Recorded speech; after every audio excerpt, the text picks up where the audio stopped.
This is The Drop, the Grammy Museum's online interview and performance series. I'm your host, Scott Goldman. Our guest today rose to fame as runner-up on the 8th season of American Idol in 2009. He garnered chart success and critical acclaim for his solo albums, as well as the Grammy-nominated hit, What Do You Want From Me? In 2011, he stepped into the shoes of his idol, Freddie Mercury, as the lead singer with legendary rock band Queen. He's here today following the release of his 4th solo album entitled Velvet. Adam Lambert, welcome to The Drop. Hey, hey. Hey, thanks so much for doing this. We really appreciate it. Oh, thanks for having me. I appreciate it. First, before we even talk about music, how you doing with the quarantine? It's been strange, you know. Obviously, like the first couple weeks were a bit of an adjustment. And then I think I just got hit by this productivity bug. I was like, all right, fine. If I'm in, I'm in. And I ordered a bunch of recording equipment and a new microphone and all this stuff. And I taught myself how to use Logic on my computer. And I've been co-writing with people via Zoom. So I'm taking advantage of the situation. Well, I've talked to a number of artists and songwriters. And look, given that there aren't any other distractions, it is a good opportunity to kind of focus on what you do. That's exactly right. I feel like in a strange way, I'm more focused than I usually am. And there we go. I mean, I have nothing else to do but work. Yeah, there you go. Hey, speaking of quarantine and the pandemic, you recently released a reworked version of We Are the Champions with Brian and Roger, and terrifically as a benefit for COVID relief. Tell us how that came about. What were you guys talking about? You know, Brian was doing a handful of things on his Instagram. He was writing, like playing with people, doing sort of virtual jam sessions. And he had the idea to start doing Champions. And then it went over very well. And he contacted Roger to join in and add a drum part, which would make sense. And then they called me and they were like, hey, why don't you, put this in via your phone in your office like everybody else. And we, once we figured out the technical side of it, I was game. And we decided to dedicate it to the frontline workers. Mm-hmm. So we changed the title to You Are the Champions. And changing the lyrics of a Queen classic is pretty bold, but we figured this was the type of situation where, making that type of statement felt really good. Sure. And it's terrific. How do you know how much money has been raised to this point? Do you know, off the top of my head, I don't know the number, not off the top of my head, but I know that it did make a big splash and people seemed to like it. And they actually created a video montage to go along with it that was beautiful. We have our director that does all of our tour live camera work. He actually put this together for us and got footage from different parts of the world and medical staff. And actually Roger's daughter is featured in it because she is a doctor herself. Oh my gosh. I wasn't aware of that. Wow. Yeah. Very cool. Let's talk about the album. It's been 5 years since your last album. Why the break?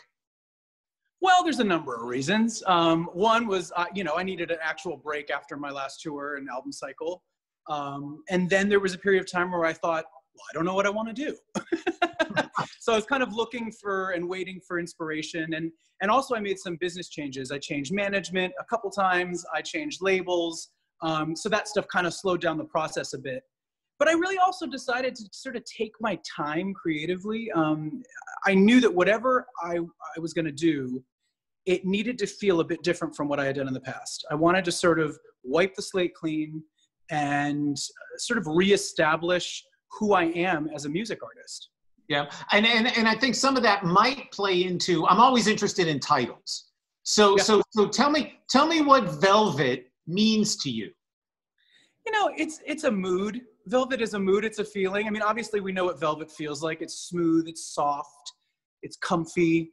It's also sort of classic and retro. It's decadent, it's fashion. It's a bit camp, it's a bit ridiculous. And I guess I just kind of felt like it was the best word to sort of sum up the body of work that I've been creating. I came up with the album title before the album track. So I was in a session and we decided, hey, well, if you're going to call it Velvet, let's write a song called Velvet. Yeah. Yeah. And how much of that, if you're thinking about Velvet, it's soft, it's smooth, how much of that goes to your vocals and the approach that you took on this album? Yeah, you know, I definitely like tried to stretch myself as a vocalist on this and kind of go places I hadn't really gone before. The album as a whole, I think is a bit more soulful than my previous work. And tapping into that was a really good feeling. You know, it's funny. I think the reason why perhaps I hadn't been soulful in the past is because everything's always so rushed. And you get in a writing room and you write a song with great songwriters and you're all excited about it and you throw down a demo, and then because of scheduling and, you know, what have you, you don't get back in to actually sort of rework it. People are just like, oh, it sounds good, let's go. So I think that there's sort of that quick on the fly thing. There is some magic that happens from it. But as a singer myself, I like to live in a song for a little while. And the longer I sort of live in it and I have it in my body, the more authentic it comes out.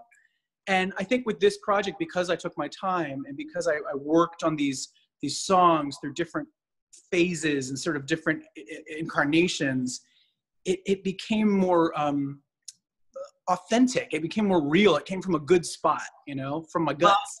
And I think some of that is really becoming comfortable with the song and what you're writing and the intention. You know, so often you hear from songwriters that, oh, this song came to me in 15 minutes and the whole thing was done. Okay, I mean, that's great when that happens, but it's also very interesting to talk to people who want to live with something for a while. Yeah. I think it's also really easy as a songwriter to get really excited about a great session, you know, where you had good vibes with the people you're working with, you love them, it was fun, and you sort of hang on to the moment, the feeling of the moment, and that sort of informs how you feel about the song. But the longer you sort of give yourself to sit with it, you can be a little more objective about the work that you created. That's been really good for me. That's been really good. Yeah. I read an interview with you, and you said something really interesting about this particular creative process, making this record, and how you wanted to protect it. And I think I have this right, to protect it from the business. Yeah, you know, I think over the past 10 years, like I've had a lot of interesting moments happen for me, and you know, coming off of a show like Idol, which was this huge juggernaut at the time, it was like a big splash and it was very fast, a lot of expectations. And then, you know, I got out on the scene and I sort of experimented with different ways that I wanted to put myself out there. Some successful, some met with some controversy. And, you know, it's been like a kind of an up and down ride. And I think one of the things that I started feeling was that I was allowing myself to get sort of sucked into the numbers game.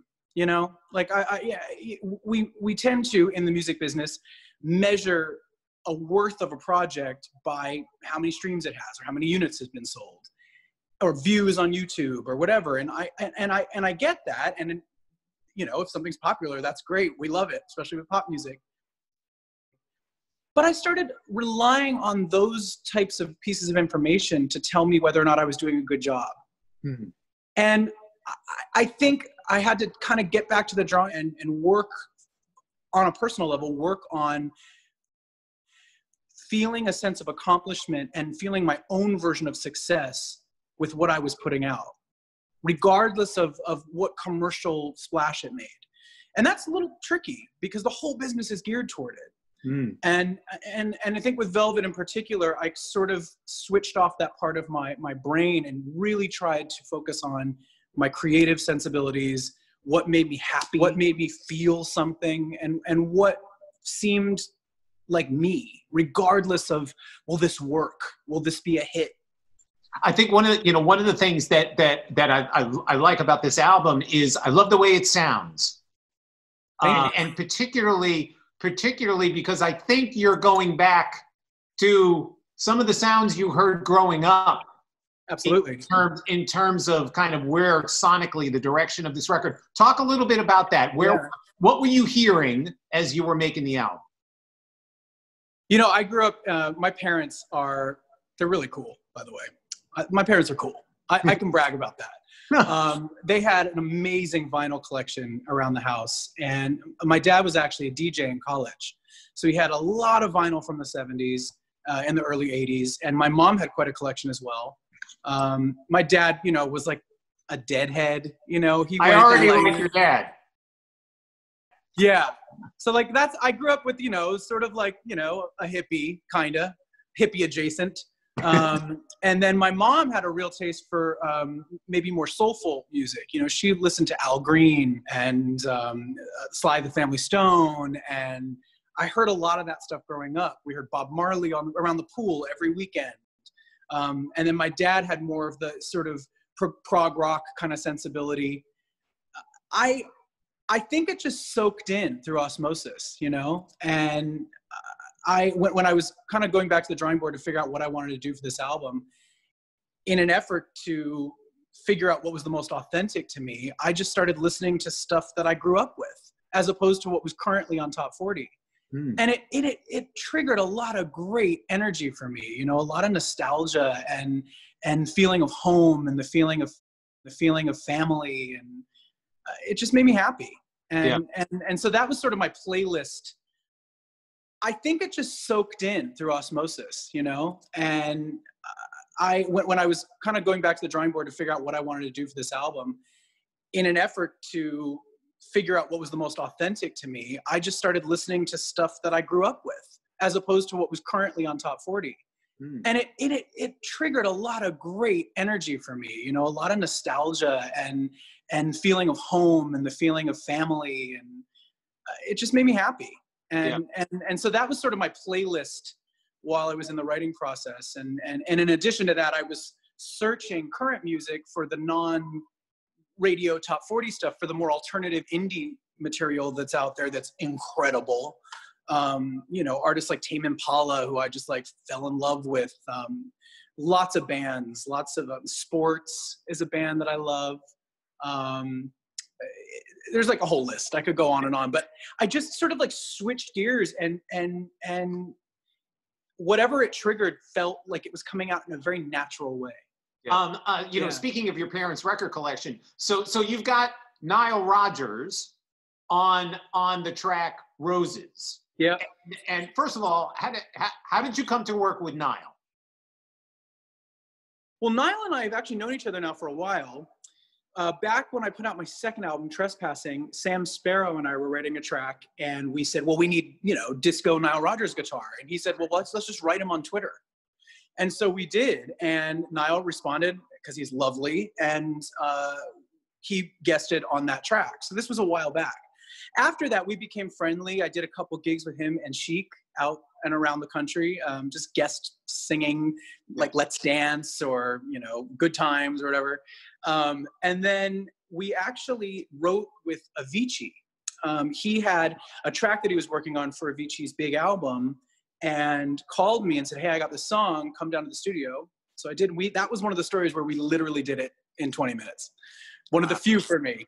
Yeah. It was like, I wrote the lyrics, like sitting there for the verse on the fly. He had the chorus written. I ran into the studio. I wasn't even warmed up. I was like, that. A month later, I find out that it's, you know, Avicii's turned it into one of his masterpieces, and it was on his album, and it's called Lay Me Down. So Niall and I, like, we have this great history, and I was writing Roses with a couple people, Kez and Fred Ball, and we did the same thing. We called Niall, and there he is. Being a genius as usual. He is. Yeah, he is a genius, no question. One of the things you did on this album, as perhaps maybe as opposed to some of the earlier work, lots of analog instruments, musicians in the studio, not a lot of creating in the box, so to speak. How does working in that context change you as a singer and a songwriter? Well, I think hearing an instrument in the room helps me tap into the soulful part of my voice. I mean, you feel it. You feel what an electric guitar through an amp sounds like. You know, it cuts through you. A drum set in a room makes you move differently. You know, I was working with Tommy English, who's incredible, on the title track, or not the title, on Superpower and on Loverboy. And Superpower is actually one of the early tracks that we had created for this project that helps sort of define the direction. And Ilse, who was one of the songwriters on that with us, she actually played the drums. So she sat down behind the drum set when we were coming up with the first groove. Tommy has his guitar in his hand. I'm in the corner on the couch, you know, with like incense burning all around my head. And it just felt so real. It felt like what I feel when I get to be on stage with Brian and Roger. And I think that was something that I realized really quickly, is that I wanted to approach things that way for this project, because it brings out something special, you know? Yeah. Well, you mentioned Brian and Roger, and we could go through some of the, you know, kind of influences that you hear in this record, whether it's, you know, Bowie or Prince or Motown. Yeah. But Queen has to be in your blood. I think by this time, yeah. I'm an adopted member of the family, I think. That's what they say anyway. And yeah, I mean, with Superpower, for example, I mean, that has some DNA of Queen in there somewhere. And it is something that I can proudly say I didn't consciously think about. It does just sort of now kind of live in me, which is awesome. It's such a blessing to be on the road with them, continued till today. And I know that I've grown as an artist and as a musician because of them. And as a performer because of these audiences, you know, that love the band. It's been an amazing decade. I mean, you know, obviously a legendary band, and Brian and Roger, you know, those guys have seen everything there is to see in rock and roll. Absolutely. I'm wondering from your perspective, what have you learned? What have you learned from spending time with those guys? You know, I think there's an element of sort of not sweating the small stuff. They're so focused, they don't get sidetracked with, you know, the usual BS. They're very focused on doing the best work they possibly can. Their work ethic is really strong. We get on stage, we have fun, but it's like we're all on our A game all the time. And when we get off stage and meet up, you know, for a meal, or we're flying to the next city the next day, we literally go through the show and talk about what worked, what didn't work, what we want to try different. We really are always trying to top ourselves as a unit. And that, you don't get that with a lot of bands that usually would probably just rest on their laurels. Especially at that level, for sure. Yeah. I mean, they're legends, and they still want it to be amazing. It's really inspiring to be around that energy. You know, in addition to performing with Queen, you were talking about collaborating with songwriters and working in the studio. You know, collaboration obviously is the key to so much about making music. What makes you a good collaborator? I think one of the things that I've gotten even more comfortable with is really not knowing the most in the room. I don't think I do. I'm a pretty opinionated guy, and I tend to debate things and play devil's advocate, but especially with this album, it was the producers and the co-writers on here were people that I really wanted to work with, and getting in the room with them, it was a lot of, you know, letting them do what they do so well and lead. I just sing and, you know, fix my hair. You know, I mean, of course, I co-wrote everything on the album. I was a writer on everything, but I can't claim full credit for why it sounds the way it sounds. I mean, I worked with unbelievable producers and writers who are incredible at what they do. And so I think more and more every year, I think I'm able to be more humble, I guess. You know, I feel like I'll walk into a studio and someone will show me something and I'll be like, I'm blown away. Please explain what that is and let me dive in. Yeah.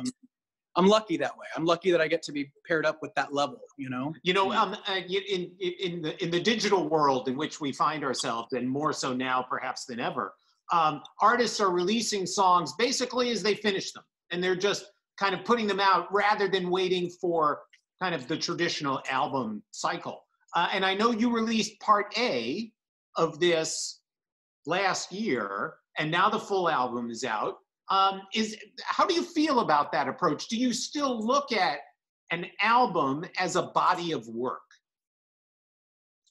I do. I mean, I think, especially with Velvet, I mean, it is a sound. It's a consistent mood. It's a journey, whatever. It's a little departure from what you usually hear, so it is an experience. But we released this thing in parts. We did sort of an EP called Side A, which was sort of an advanced sort of first half of the tracks. And I just wanted to do things a little bit out of the box with this project. You know, I don't think that there are any rules anymore. As we know, like, people are consuming music in a new way. And I guess I just kind of wanted to extend the experience for fans. And you know, with regular album cycles, the traditional model, it's like you put out a single or two, and then the album, and you do some promotion, and it's all done. And it just kind of feels like the event is very quick. And with this, I wanted to build interest, you know, and get people excited and get people into the world. You know, the first single I released for this it's called New Eyes, and wasn't a typical first single. It's not a big in your face thing. It's a mood, it's a vibe. I did it an untraditional way. I just wanted to have something that set the tone a little bit. It was sort of to get people in the mood, like an appetizer. and one of the things you did, speaking of not traditional, you put this out on a relatively small indie label, Empire, yeah. I believe. Yeah. Why was that the best choice? Well, at the time, it just seemed like the right move, and it is the right move. They gave me a lot of creative freedom on this. And I have to say, like, I've had amazing experiences with the major labels that I've been on. But with Velvet, I had such a vision for it, and I was so certain of what I wanted it to be, that I didn't really want to make a lot of compromises on the music and on how it looked and how it felt. And I was really drawn into this experience with Empire because they were hands-off in the creative. They allowed me to drive it. And that felt really good. You know, I don't know if that's what I want to do every time in the future, but I think that for me, with this project in particular, at this moment in time in my artistry and my life, I needed it. I needed to sort of like prove something to myself, and prove something to the people that I work with, you know? Yeah. Yeah. It feels like it was a very empowering project. Yeah. So we got a few minutes left, and there are a couple of things I have to ask you about. One, you did a performance of the song "Believe," the Kennedy Center Honors, which was, first of all, you completely kind of reimagined the song. And if I remember correctly, I think you made Cher cry. Tell me about how do you approach that? Because this relates to Queen in that here is a classic song. People know every note. They know how it sounds. Yep. How do you approach a song like that and make it yours? You know, the idea, when I heard that Cher was being honored at the Kennedy Center, I was talking to the person that books it, and a light bulb went off right away. And I said, hey, I have an idea.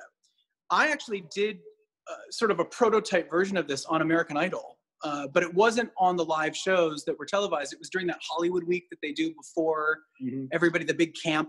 And I did this with Believe. I slowed it down and turned it into a ballad. And everyone looked at me when I told them what I was going to do like I was nuts.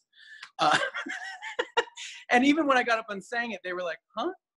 But something about it felt really special. I remember really liking the way it felt to sing. And so the light bulb went off, and I said, hey, I got an idea. And I talked to Ricky Minor, who was doing all the musical arrangements. And he was like, okay. And he ran it up the flagpole, and they were like, well, it's such a famous song. Maybe we should do it as a dance thing like it was originally done. And I said, please, just believe me on this. I think it might be a moment. And they went, okay. And they were very sweet, and we put it together, and Ricky did an incredible arrangement with his band and orchestra and strings behind. And we got to rehearsal, and it just felt so good. I'm really glad that they took a chance on this idea. And I got to tell you, I flew in from London that morning, red eye. I was so turned around and jet lagged. I got out on stage, you know, it was like 9 o'clock at night. I hadn't slept all day. And I was like, oh, I'm really nervous. The adrenaline hit me and it didn't know what to do, you know? And I was like, my hands were shaking, Cher's up there. Everybody's like in beautiful tuxedos and gowns. And I was like, okay, just, you know, stick to it. And I actually think that sort of, you know, that frame of mind I was in actually created a real vulnerable moment, which was really exciting. Yeah, it was fantastic. It was such an honor. Yeah. So just a couple more questions. And going back to Queen just for a second, how did the film Bohemian Rhapsody change things? Or did it? I think it did. I mean, you know, we were doing really well before the film as a touring act. Yeah. You know, we've been touring now since 2014, officially. And I think the film just sort of reminded people of the magic of that catalog of music, and of the talent of the band. And I think it reached a lot of new people as well. I mean, what I noticed after the movie is that our audiences became way more varied. A lot more young people than we've ever had, you know, multiple generations. And it just sort of hit the zeitgeist, I guess, the Bohemian Rhapsody. It was a huge hit. Obviously, you know, it got honored, you know, with nominations and just a renewed interest, I think, in Freddie and the band. And it was very exciting. It's been great. So I've got one more question for you. We were talking about the single you released for COVID relief, but I really can't let you get away without talking about the Feel Something Foundation. Yes. Tell me about the organization and what your goals are. Well, I named it after one of the songs on Velvet. It's the very last track. You know, I've been going through, over the course of my writing process on this, I went through some emotional stuff, some mental health stuff, sort of for the first time, or was dealing or facing stuff for the first time that I hadn't really dealt with before. Some anxiety issues, definitely some ups and downs. And that was what the song was written about. It was sort of this sort of feeling of, this feeling of discontent and emptiness. And I started talking to my team about wanting to put together a foundation, a charitable foundation, to sort of give back, to take that energy and help people who also feel that way. And in particular, the thing that it's always been near and dear to my heart is the queer community. You know, LGBTQ, that's where I come from. That's me. That's what I've been fighting for since day one. That's what I've been, you know, identifying as proudly. And it's, you know, we're a community that need all the help that we can get. And especially in this day and age, you know, we're opening up a lot of new conversations. It's not just gay and lesbian anymore. We have the non-binary, we have the trans community. We're more hyper aware now, especially of late, of the intersection of people of color and the queer community. It's a very, very important group to look at. And I put together this foundation as a way to sort of summon my fans' passion and energy and support to gather funds to re-inject into different community groups. We're going to be putting together some lecture series, I think. We're going to be doing some outreach. I want to focus on sort of arts education with the queer community, especially with young people.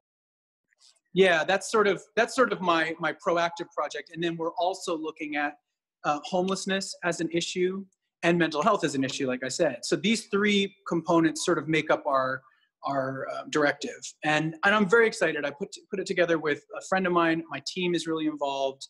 And so far, we already did, we raised money for my birthday.